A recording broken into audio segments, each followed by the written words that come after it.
Ndisinde ngoba thi xa ndifuna ubaleka ndabethwa ligadi entloko. Ndilele apho ke kodwa bafika abantu bandinceda. Zishiyeke zingenamakhaya iintsapho kwiilali zaseNqamakwe eMpuma Koloni emva kokuhlasela kwesichotho. Ludandathekile usapho lakwaBiyela emva kokushiywa ngamalungu osapho asibhozo kwintlekele yengozi eNkandla.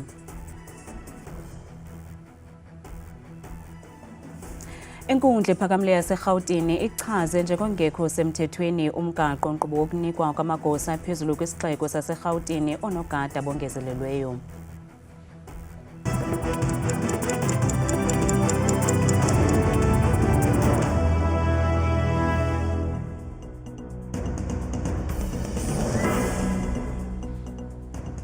Sinamkele kwindaba zethu ngokuhlwanje Antamba Ndodwa, Ntamba Nophumza, Sikhumba noyitolikyo olwimi lwezandla Bhotani Msontsundu. Amagosa enkonzo zikaxakeka kumasipala wesithili amathole eMpuma Koloni asaqinisekisa inkcukacha malunga nelona nani lamakhaya atshatyalaliswe sisichotho esigqugqise ezintukwini nasexhinxi eNqamakwe kwiintsuku ezintathu ezigqithileyo. Umama uBandlakazi Ntloko ngomnye wamaxhoba acele indawo yokufihla intloko ebumelwaneni emva kokuba inkanyamba ingashiyanga nenye indlu kwikhaya lakhe. uNtsiki Noyiya uyasichubela.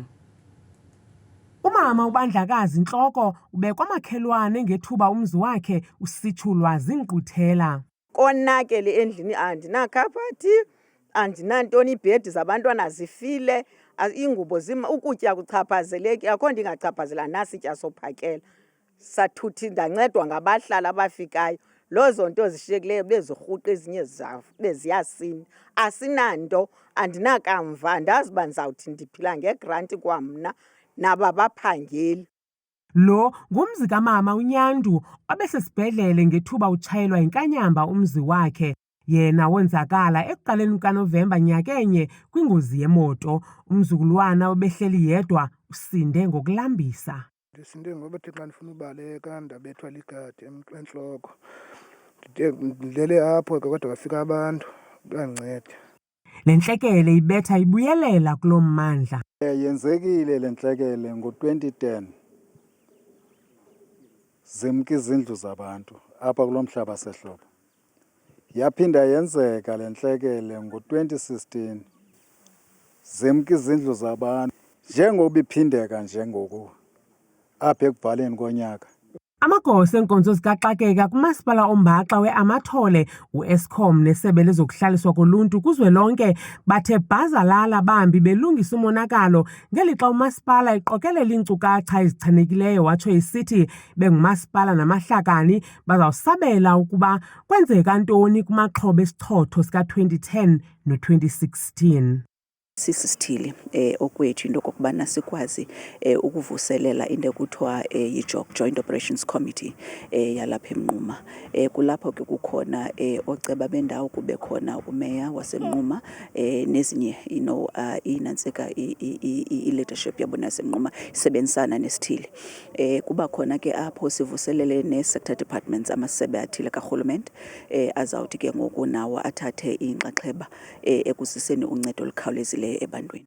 Kulindeleke ukuba amagosa enkonzo zikaxakeka namanye amahlakani babethe bebuyelela kwiilali ezichaphazelekayo nanjengoko lingekachaneki ncam elona nani lamakhaya atshabaleleyo kuba sangena ngokungena ingxelo ngesi siganeko. Kwiindaba zethu kuChannel 163 oziphathelwa yiNewsroom Africa, ndinguNtsiki Noyiya ezintukwini nasexhilinxi eNqamakwe.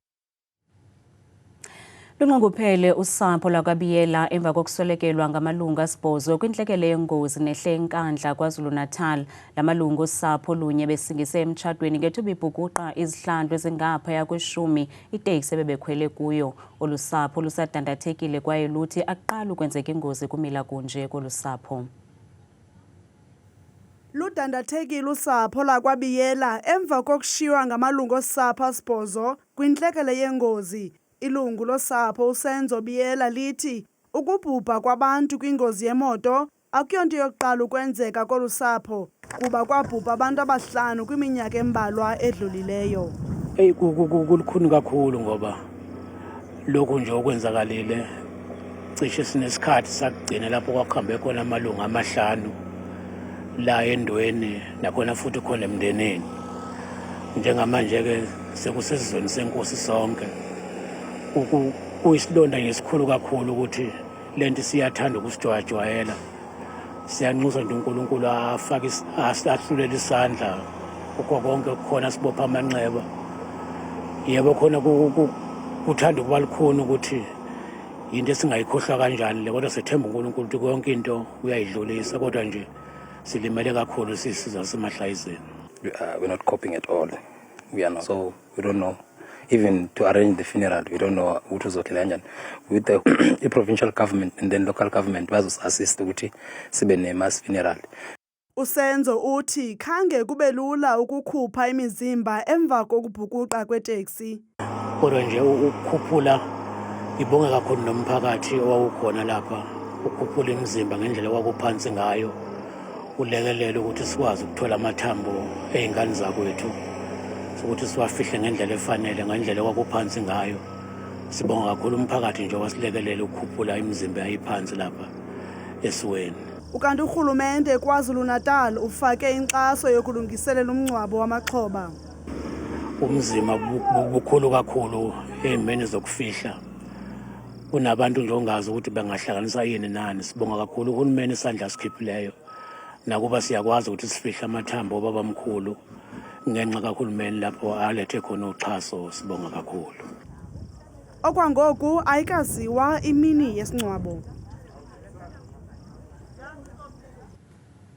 Inkundla ephakamileyo yaseGauteng ichaze njengokungekho semthethweni nokungahambisani nomgaqo siseko umgaqo nkqubo wokunikwa usodolophu nogada abalishumi abasibhozo isithethi sebhunga kunye nabahlanu ilungu nganye lekomiti kasodolophu. Inkundla iyalele ukususwa kwabanogada zingekapheli iveki ezintandathu. Iqela le-DA lithi akho mfuneko yokusetyenziswa kwemali yoluntu ukukhusela amagosa aphezulu kwisixeko saseGauteng kwaye oku kuthintela inkqubo yokuhanjiswa kweenkonzo ezingundoqo eluntwini. The rule of law has won once again. I'm sure you would have known that we had initially raised these concerns in council. People are sitting without, safety at home. There are concerns of safety and security and bylaw enforcement, and yet the current executive are sitting with VIP protection, blue lights, VIP, while residents are not getting this. So this is a win for the residents of Johannesburg and for the rule of law and for people to be held accountable, because this is just a start, because we are probing some more questions as well.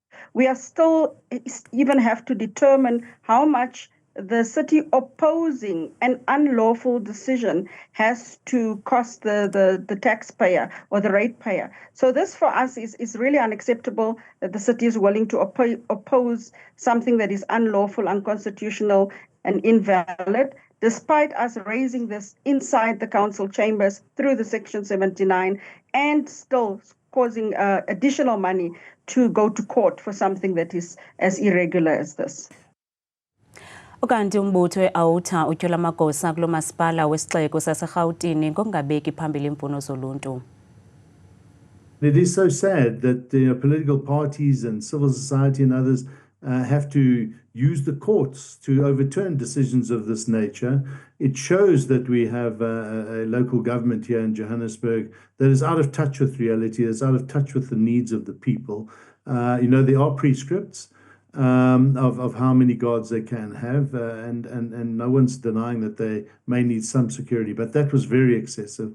And there was no grounds for this increase in the security measures taken and the massive costs that came with it. They couldn't provide any assessment of heightened security risks. So this is a good judgment. We welcome it, but I hope the city management don't appeal it and get the lesson from this court ruling that they need to start thinking very seriously and carefully before they make these decisions. Sithanda ukulumkisa abantu ngengxelo equlathwe kwelinqaku luthi lufuna ubulungisa usapho lomntwana oneminyaka emihlanu nofunyenwe umzimba wakhe eduduza kwiMpumarandi izolo. Untombenhle Nzima ufunyenwe umzimba wakhe ethafeni ngabahlali emva kokulahleka ngosuku olandulela unyaka omtsha, ukanti ngoku amapolisa aphanda ukubulawa kabuhlungu kukantombenhle.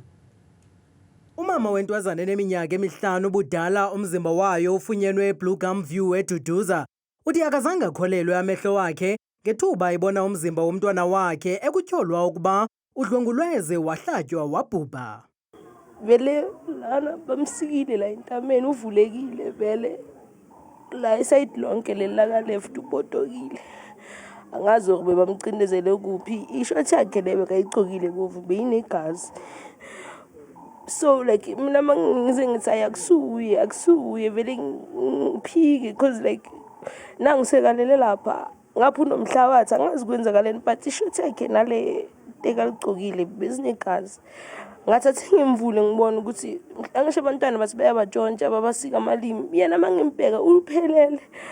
Ngathi bangimvula la ibruku okay ishoti inegazi mara la ngathi umuntu osuliwe uclean mara igazi nawo ishoti namateki zinegazi ngazi mina kwenzakaleni yo. Unzima uthi kuye kwathathwa umuntu othile ukuze ancinwe ngemibuzo nethe wakhululwa kamva ngenxa yokungabikho kubungqina. Lo muntu lo umphakathi bomsuspecta bamthathile for questioning mara ngathi uphinde wabambuyisa lo bhuti because bathi basebenza nge-evidence so nakumvalela bangakabi nobufakazi obuningi kufana nokudlala bafuna ukuthi bamvalele sebathole vele everything yakhe nanoma athi uyahamba vele for leyo minyaka yakhe. Yo mina ngifuna ijustice for umntanami ngoba indlela beyangayo yo lo muntu umbulale kabuhlungu umntanami umbulale kabuhlungu naloku umgwaza wamenzani. Oh hayi kusekho right. Ukanti amapolisa abongoza nabani nolwazi ngoku aze ngaphambili. The police are investigating a case of murder following the discovery of a body of a 5-year-old girl at an open field at Blue Gumville in Duduza on the 1st of January 2025. The body was found with open wounds and the circumstances that led to this gruesome incident are unknown at this stage. The police request anyone who may have information that can assist with the investigation and also lead to the identification of the suspects to contact their nearest police station or the Crime Stop line at 08600 10 111. Amapolisa athi uphando lusaqhuba. Kwalapha ezindabeni igunya abantu elilawula imida yeli liqubisana nenani eliphezulu labantu abazama ukungena kweli ngaphandle kwempephamvume kodwa masiqale evenkileni. Sinamkele kwakhona kwinqaku lethu lokuqala sithe zishiyeke ezingenamakhaya intsapho kwilali zaseNqamakwe eMpuma Koloni emva kwesichotho. Abasemagunyeni kwicandelo lezempilo eNtshona Koloni bathi 121,000 abangeniswe kumagumbi abantu abonzakele ngokumasikizi kwizibhedlele zeliphondo kule nyanga iphelileyo. Elisebe lezempilo kweliphondo belishicilela elinani liphezulu lokungeniswa kwabantu kwizibhedlele ezahlukeneyo kwaye kukho inkxalabo ngeziganeko eziphezulu zokonzakala kwabantu ngenxa yotywala. Abenkonzo zikaxakeka kunye nezibhedlele zeli ziye zibe phansi koxinzelelo olumandla nanjengoko bebaninzi abantu abafuna uncedo lokuqala. Utywala yeyona nto ikhokelela kwiziganeko zokonzakala kwabantu. Ukanti isebe lezempilo eNtshona Koloni liphawule ngenani labantu abathe bangeniswa kwizibhedlele ezahlukeneyo ngeli xesha leholide. Yes, our emergency units and centers this time of the year is usually very busy. It's been the pattern for a number of years. And if I just look at the New Year's Eve period alone, so we're looking at the data from the 31st of December from midnight to this morning, 0800 on the 2nd of January. So just that period alone, we had 8,200 admissions to our emergency centers across the province. And of that 8,200, 2,550 were directly trauma-related admissions.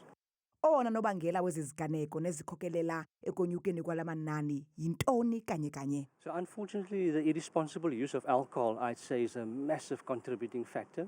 Many of those patients that come in that are trauma-related cases are in fact have abused alcohol as well. So if we look at the 2,550, for example, there were 43 patients with gunshot wounds. There were 662 patients who were stabbed, 665 who were assaulted with blunt objects. And then, of course, we had about 80 motor vehicle accidents, and we had about 60 pedestrian accidents as well. And also, we had about three suicide attempts just during that period of the New Year's New Year's Eve to this morning, 8 o'clock. So unfortunately, I would say the irresponsible use of alcohol. We found that over the years, that plays a major, major role in the trauma. Abenkonzo zikaxakeka bathi ziintlobo ezahlukeneyo zeminxeba abathi bayifumane ngeli xesha. So from those medical calls, we received different types of calls, and those includes assaults as well as domestic violence, injuries, cardiac arrest. The lists are endless. Kwezi ziganeko kuquka nabo baye bazonzakalise ngethuba bezama ukuzibulala. Amawakawaka abakhenkethi abuyela kweli loMzantsi Afrika edlula kumda iBreidbridge border post eMosina kwiphondo laseLimpopo. Umkomishinala wegunya lolawulo lwemida uGqirha Mike Masiapati utyelele izibuko namhlanje kwilinge lokuqinisekisa ukuba izithuthi zihamba ngocwangco. Inyanga kaJanuwari eyona nyanga ihlala inenani eliphezulu labantu abawela umda iBreidbridge. Abanye babo ngabantu bangenazo iimpepha mvume zokungena kweli kunye nabophula imithetho abawela lo mda. Umkomishinala wegunya bantu lolawulo lwemida uGqirha uMichael Masiapato uthi baqule baligangatha uqinisekisa ucwangco kulo mda. Last year we didn't have drones, as it were, and basically we were literally deploying the border guards, the SNDF on the vulnerable segments on the borderline, but just literally going through. And that is why it becomes a bit difficult, because when you deploy them at a particular vulnerable segment and then they move, then the people come back to the same spot. Then when they come back, they go to the other spot. So that is the challenge that we've been dealing with. That is why this time around, what we do mainly differently is the deployment of the drones. So the drones are going to be flying around here in the port itself, but also flying through into the vulnerable segments. They will be able to demonstrate to us areas where are very much problematic and where people are trying to enter the country illegally. And our response team had been fairly, established. Kufumaneke ingxowa ezigcwele izinto zokucwangcisa imali kunye nenye imveliso yezolimo ethathwe kubantu abohlukeneyo. We are more concerned when people are coming back into the country, what is it they are carrying when they come into South Africa. You know that the mandate of the Border Management Authority is both on goods, legitimate goods and legitimate processing of people. Those are the areas that we have to be concerned about, not only the people, but also what they are carrying into the country. Balinganiselwa kumakhulu amane amawaka abantu ekulindeleke ukuba bawele kulo mda bengena kweli. A lot of people has been exited here, over 300,000 plus, that has actually left South Africa into the continent via Zimbabwe and also into Zimbabwe. We're expecting the same numbers or even more. In the festive period, just in the days between the 10th of December to the 25th, about 1,000 deportations had happened. People who had to be deported and sent back into Zim. So you can understand that we're having a lot of attempts for illegal entry into South Africa. Kwisiganeko sakutshanje kubanjwe indoda yaze yabekwa ityala lokufunyanwa nemoto ekurhaneleka ukuba ibiwe. Umkomishinala wothulele umnqwazi amagosa ngomsebenzi wawo omhle. Umpela-ndawonye wabemi baseMozambique umemelela kubemi baseMozambique ababanjwe emgodini eStilfontein kwiphondo laseMntla-Ntshona kuba basebenzisane namapolisa eli loMzantsi Afrika. Ngabemi baseMozambique abangaphaya kwe-150 ababanjwe ngamapolisa kwiphulo le-Operation Vala Umgodi namhlanje bavele enkundleni eStilfontein. Njenge-organization, imessage inikeza abo-illegal immigration okanye illegal immigrants. Njengoba umnyaka umusha, ngiyacela kuwonke umphakathi ukuthi masizameni ukusiphatha kahle. Xa siphume ecourt njengoba siyangena ecourt, masizameni ukusibandakanya ne-organization, sithola illegalization ukuthi sibe right. Ngeke uthola i-citizenship ya-South Africa when nase-Mozambique awunayo. So ngiyanicela bafowethu, niphinde ngicela futhi njenge-situation le ikhona eMozambique, masizameni ukusiphatha kahle, masifundeni, masizameni ukwahlukanisa ama-political party and organization. I-organization ya wonke umuntu waseMozambique ayingeni ndawo kuma-politics.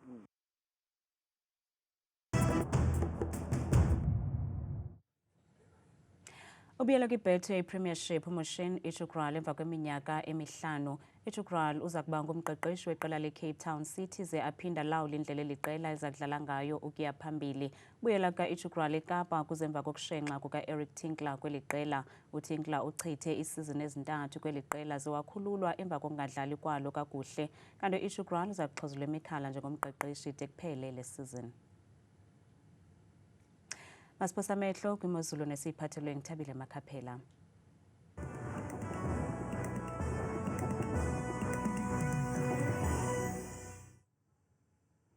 Nkosi kakhulu ke mamqwathi noncuthu kwideska yendaba ndiyakubulisa nawe mbukeli wam apha ekhaya ndikwamkele bethuna edeskeni yam yemozulu mna igama lam ndinguthabile Makhaphela ndiyintswakazi yabathembu mvanje yenjenje imozulu siye sivule ke bukele kokuqala kaloku siphawula umganeko wethu wamvanje womfanekiso weziganeko zamvanje kuMzantsi Afrika uphela noko imeko ingaba mandundu phaya ekuseni ngomsubu phaa kwiphondo lonke laseRhawutini kumantla futhi phaya ePretoria kwasekuseni futhi bevuswa lelo shumi nje elikhathwa lo sisiqhele futhi ke kuyetila ngokubanzi phaya futhi ngamashumi amabini nje akhathwe sisithoba sezondudumo nentshizane ezithe chacha nje yonke imini ngomso wona ke amaqondo wakho phansi naphezulu leqala kaloku iphondo phaka lokho eMpuma Koloni ngomso kwintshona yalo njengapha koRhafu kwasekuseni futhi lihle licoke kamnandi elazulu ngamashumi mathathu nje mbukeli wam akhathwe sisithoba kanti ke phaya kaloku ngokubanzi futhi ephondweni lapha kaloku eFree State kumbindi apha eMzantsi Afrika njengapha kumantla kakhulu phaya koSasolburg kwasekuseni futhi uyanetha kuyaduduma nje yonke la ntsasa noxa kungabandi kwaphela kaloku amaqondo wabo aphezulu ngamashumi nje mathathu kuphela emva kwemini kanti ke phaya ephondweni kaloku laphaya intshona koloni njengapha kunxweme futhi koWorcester kumazantsi futhi kwasekuseni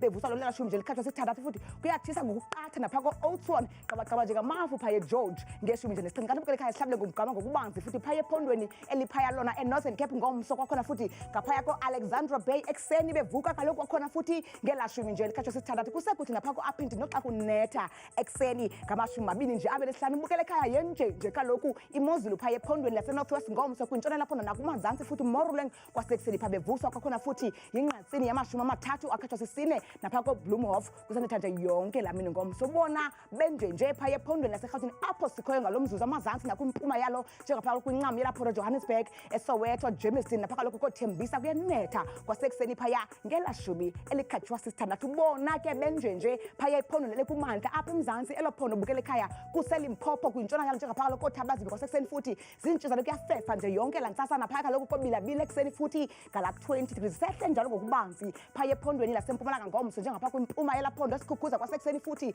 zimvula zindudumo nje yonke lamva kwedinala ngamashumi nje amathathu akhathwa sesixhenxe kanti bukele ekhaya xa ndiyivala ndiyisoka kaloku imozulu ngephondo lokugqibela nqa kuphi kwaZulu Natal njengapha kumazantsi futhi eKokstad ekuseni kungabanda ngelashumi ekhathwa sisine kanti kuyabanda napha koPietermaritzburg kumbindi olaphondo kwasekuseni futhi noxa ke bukele kuhle kakhulu phaya ngorhatya ngamashumi mathathu abe nesibhozo mna ndikuthanda kangaka xesha lemyawuli